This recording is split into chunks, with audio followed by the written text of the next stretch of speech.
Good morning, good evening, and good afternoon, or wherever you are.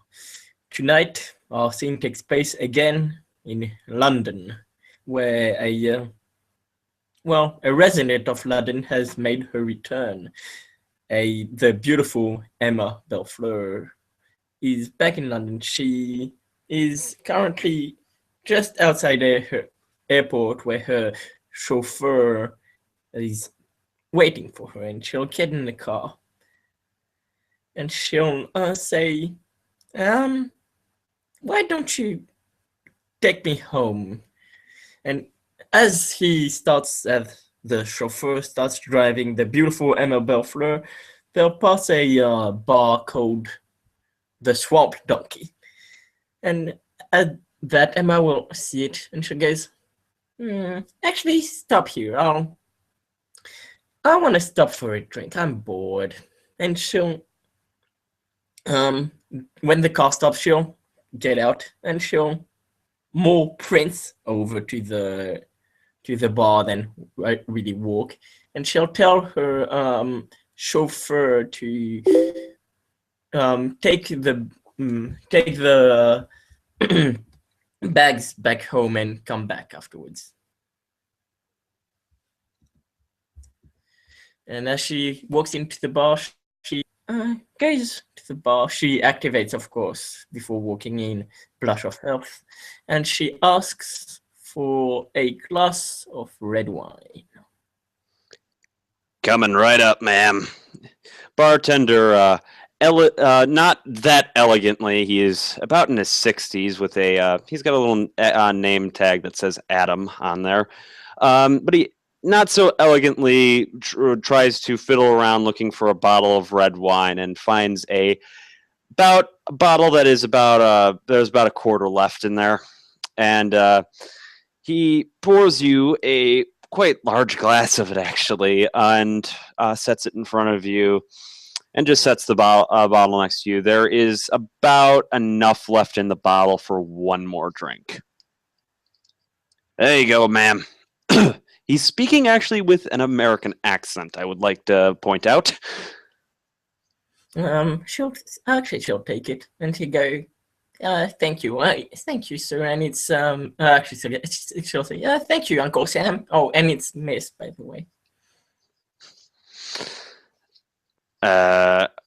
Uncle Sam, cute, you Londoners. He kind of begrudgingly trudges away, and while a younger bartender takes over for him, he appears to sit down at a stool in the corner and fall asleep, actually. Yeah, just to note, Emma, with presence 4 and striking looks too, she's that beautiful that, well, she's some models that you see on like magazines aren't as beautiful as her. Bartender doesn't care. He looks kind of pissed. No, I'm thinking the younger one, but yeah. Oh, the younger one. Yes, he is actually eyeing you up at this point. Let me just keep going while I find my character portrait. And Emma she won't mind she'll ignore the bartender looking at her, and she'll just play with her glass.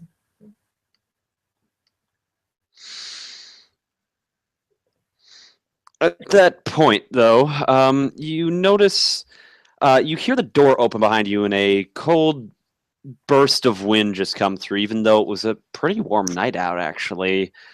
As it opens, you probably turn to see a man who appears to be wearing funeral clothing. Man appears to be of Spanish descent, along with two other younger individuals, a man and woman, also of Spanish descent, walk in. The man he's clicking a cane against the ground as he goes up to the bar, and the bartender immediately, I guess you could notice he recognizes this man, and he immediately looks for a bottle of red wine and realizes there's none left. The bartender looks at him. Sorry, there's no wine left. I think we gave out the last bottles. Oh, really now? That's quite a sad thing then. I guess just get me a pint of bitter. Yes, coming right up.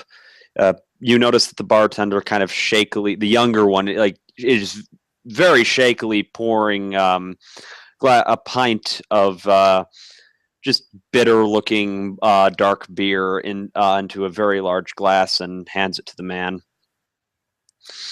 Thank you. He begins to drink.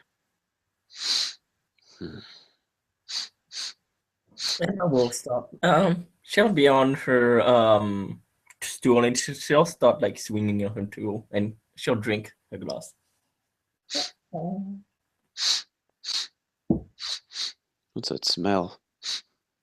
He looks over, Joseph looks over and notices that you have the bottle of Merlot sitting next to you. Oh, you're a lucky one, aren't you? And she'll turn back and goes, "Oh, do you want some?" Oh, no, no, no. You've already gotten it. There's only enough left in there, I would say, for one more glass. Damn shame, but I've drank enough red wine for the night as it is. If she says so. That goes well. I might have one other glass, or if I could share another glass with you. Why not share? One goes, and she finishes what's in her glass. And she'll say, "Why not share what's left in the bowl in two different glasses?" Ah, very nice idea. Altruism. He nods his head, and the bartender brings over another glass. And before you can even pick up the bottle and pour one for yourself, he says, "Why don't we find another table, possibly?" If you wish. Why not? Well, he gets up immediately and goes over into the corner. There's a more private area near the back. Not many more people back there, and very large, like table for like maybe a group gathering. But he just sits at it with the two others appear to sit. They kind of prepare the chair for him. The male does as he sits down, and it's a booth sort of, and the woman offers you a seat. Okay. Well, Emma will come. She'll take the. Well, it won't be exactly a walk. It will be between a walk and a press again as she comes, and then she'll kind of a glue let. She'll just make a. She'll just like let herself drop on the seat rather than just normally sit, and she'll be. Boop. You notice the man sitting across from you. He kind of smirks at this a bit. So, I haven't seen you around here yet. What's your name? Oh, I'm Emma. What's your name? Joseph Cimarron. It's a pleasure to meet you. She'll reach her hand out and goes, "It's a pleasure." He shakes your hand, and of course, you probably feel a very cold feeling on his hand, very callous, almost farm hand like hand. Well, if Emma ever shook the hand of a commoner, of course. But it feels like calluses, a lot of them as well, as though he's been working with the tools all day, maybe an axe or a shovel or something of that nature. Okay. And it's very frigid. His hand is very cold. Emma will look at her hand as she shakes, and she'll say, "Ooh, one of those, are you? I like those. You guys are creepy. Creepy can be fun." Oh, so you're in the loop more than some of the others around here, at the very least. Yes, I am. He kind of looks around just to check if there's not many other people sitting around. It's fairly quiet in here tonight, and he says, "Yes, I am one of the haunts."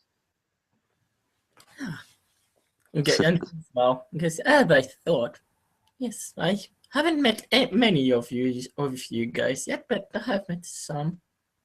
You guys are fun. Oh, thank you very much. I wonder, have you met any that still had their human visage like myself, or were they the twisted ones?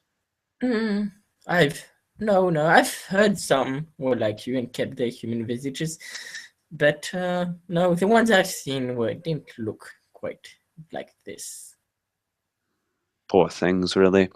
Still, whole point of our existence is is to become better in a sense. Though we may have to hide from the sun, we can still overcome many of our problems. Mm, I shall smile at this, and shall look at the other two and goes, "And who are your friends? They haven't told me their names." Oh yes, this is Antonio and this is Maria, very good friends of mine. Antonio sort of bows his head to you and says, "Hello." And Maria bows her head as well, but she says, you guess that she says hello, but it doesn't sound like English.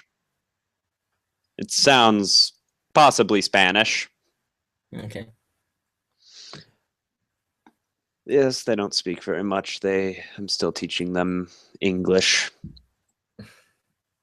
Well, and she'll look at the man and goes, "This one's doing a good job," and I'm sure she'll.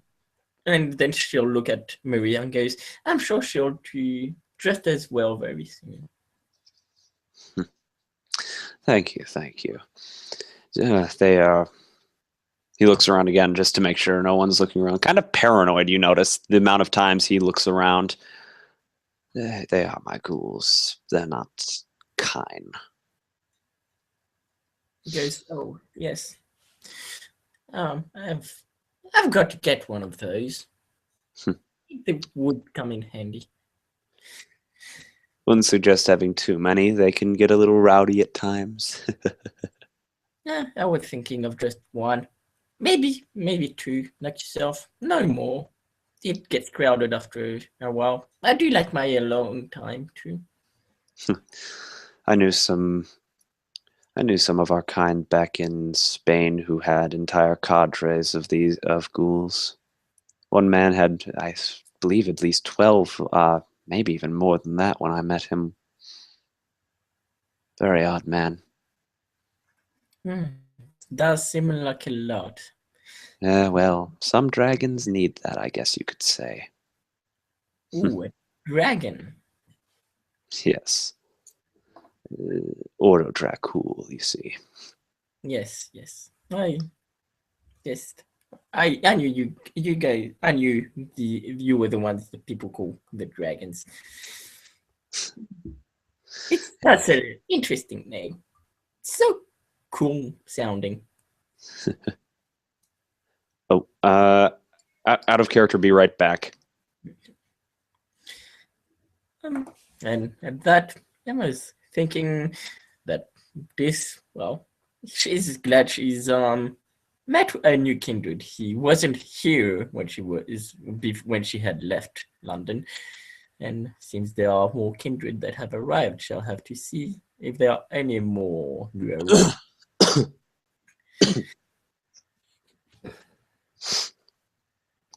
What happened? Sorry, out of character. What happened? No, I was just going through Emma's mind, what she Oh, was. okay. Well, yes. Only met a few other of my kind over here, and no, not clan. I mean my covenant over here. I don't believe there are that many. Mostly the Invictus of the Carthians. Few other. Yes, the Invictus. They're not much fun. They just like to be serious all the time. What's the point of living life if you're going to be serious all the time? I agree with that statement. Thankfully, I don't believe have run afoul of any of the lance here in the city. She'll smile at that. She'll say, now, everyone's allowed to have their beliefs. Yes, they are, but let's just say I wasn't on the best of terms with them over in Spain. Spain, they kind of were the ruling body to some degree. They didn't like me. Well, no one really liked me. No, Takes no. a very large swig out of his glass. And she'll say, yes, I heard those in Spain were very strict. Oh, you don't know the half of it. It was a terrifying place to live at the time. That's why I got the hell out of there. I guess, Be, well, being you're, both being both an atheist and a member of the Ordo Dracul is not very fun when you're in Spain. and she'll say, well, you'll be treated a lot better here in London.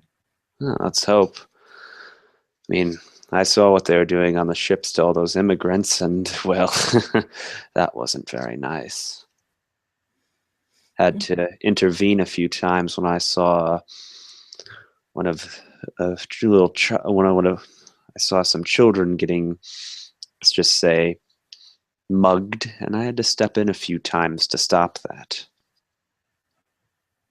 She'll say the one of the refugees was getting mugged. Oh yes, it happens. Yeah, well, I guess can't believe they do that. People, I mean, they don't have to come. I mean, yes, London has the right of not accepting them, but once they hear mugging them is definitely not a good thing to do. Well, I was on the ship when it happened, just the refugees mugging other refugees. It's kind of a silly thing when you think about it. I didn't really care for the adults mugging each other, but when the children got involved, I had to intervene. And she says, yes, we as adults well, for my part, kind of. I'm barely an adult. I was, well, barely an adult when I was, you know. But still, it is our duty to protect the younger ones. Yes, especially the other neo-knights. Whenever I see an elder abusing their fledgling, it's just like abusing a child, abusing your own blood. What the hell is the point of that? I don't know. I don't see. I guess don't always see the point of it. Um, I'm sure some of them that do it have a good intentions, like tough love kind of thing. But then again, I'm smart enough to know that some of them are just power hungry fools. Like the Invictus. Exactly. What movement are you a part of? Or are you a part of the movement? And just small guys, I'm part of the ones that were really mean to you in back in Spain, apparently. But don't worry, I don't press judges like the ones in Spain do. I don't press judgments this way. Well, amen to that, I would say. Guys, if God put you on this earth, he put you there for a reason. And simply guys, there are those that maybe went the wrong way, but just I'm not sure just a simple difference of opinion is enough to be for God to be angry at you. If I was put here for a reason, and I know what that reason is at the very least, to be an angry, a very angry and alcoholic who hates politics. Guys, well, I'm not angry and I'm not drunk, but politics aren't my thing either. Bureaucracy, bureaucracy, bureaucracy. It's the only word I hear nowadays. Yes. Bureaucracy, schmalocracy. And she'll laugh.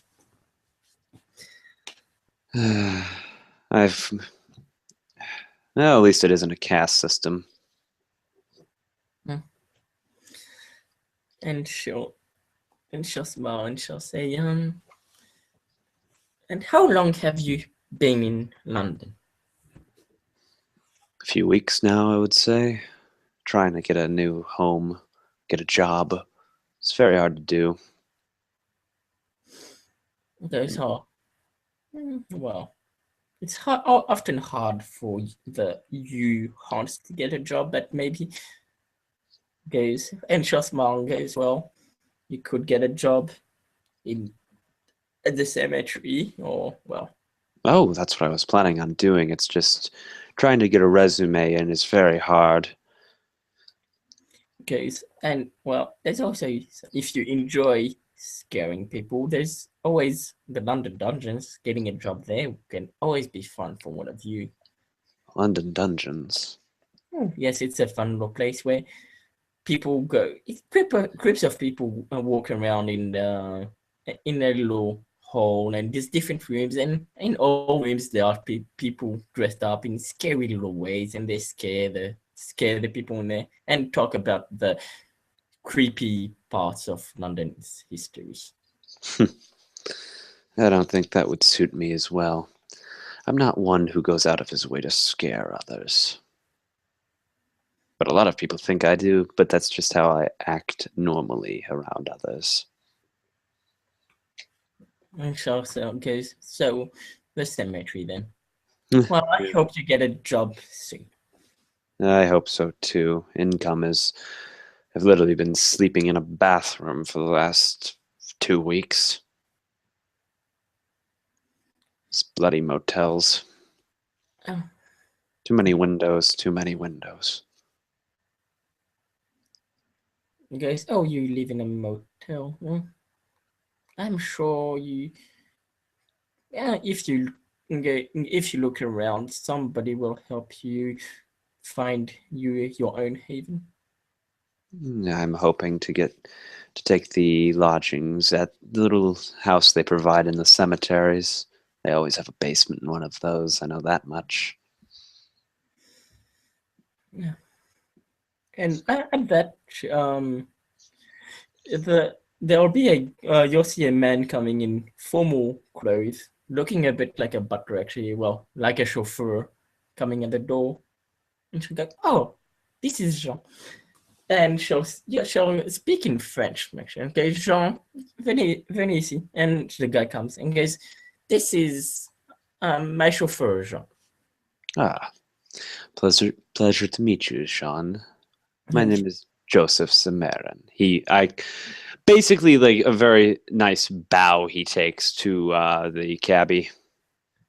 and the cabbie will smile at them, and he probably won't go to shake his hand because of the aura he gives out, but he'll That night my hands are full because I'm carrying both a glass of wine and a beer. okay, yeah. And well, anyways, and he'll say in a French accent, he'll be the bag has been dropped off, and she'll be like, "Oh, thank you." And she'll look at her glass, which is not completely empty yet, and she'll go, "I'll just finish my glass, and I'll be right over. Can you wait for me over in the car?" And he'll just nod, and he'll leave. And she'll smile, and like in a really kiddish way, she'll go, "Thank you, Jean." Maybe could be a potential for your little ghoul. Yes, yes, I was thinking the same.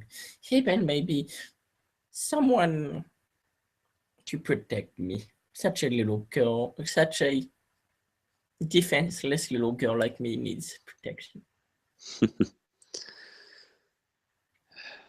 Maybe is it truly you who needs the protection, or maybe it is the kindred who would underestimate you?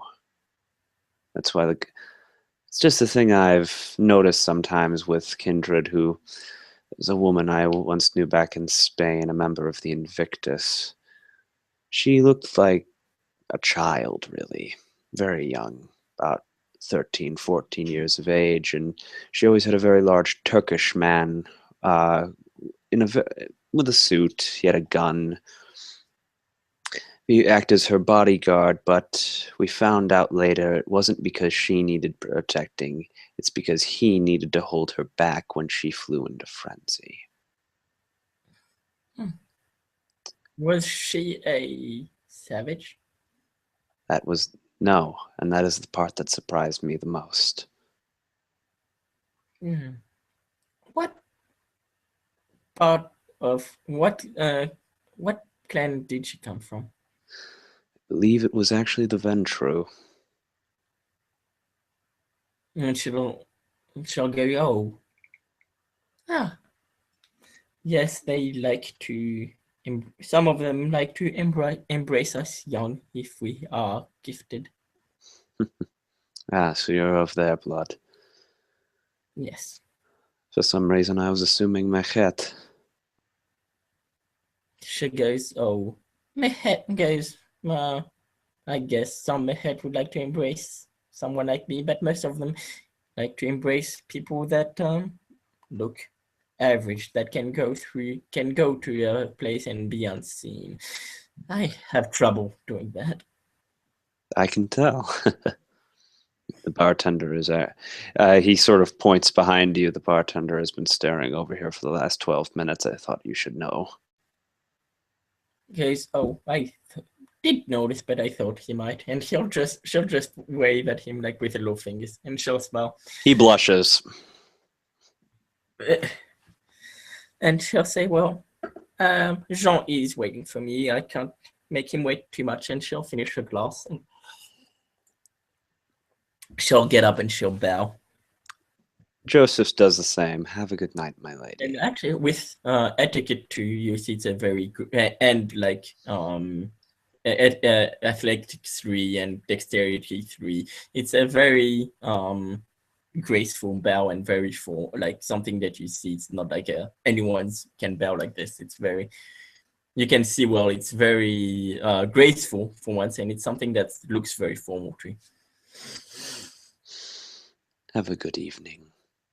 Do not let the sun shine on you, precious little flower. She goes, "Oh, I won't," and she'll smile. And as she goes, she'll just look at the barman, not really stopping, just continue walking, and she'll be like that, and she'll get out and she'll get in her car, and she'll tell Jean to, and she'll be like, now we're going home, Jean. Go on. And Jean will start driving. Antonio actually stands up next to Joseph, and Joseph looks to him and says, "You finally didn't reach for the gun this time."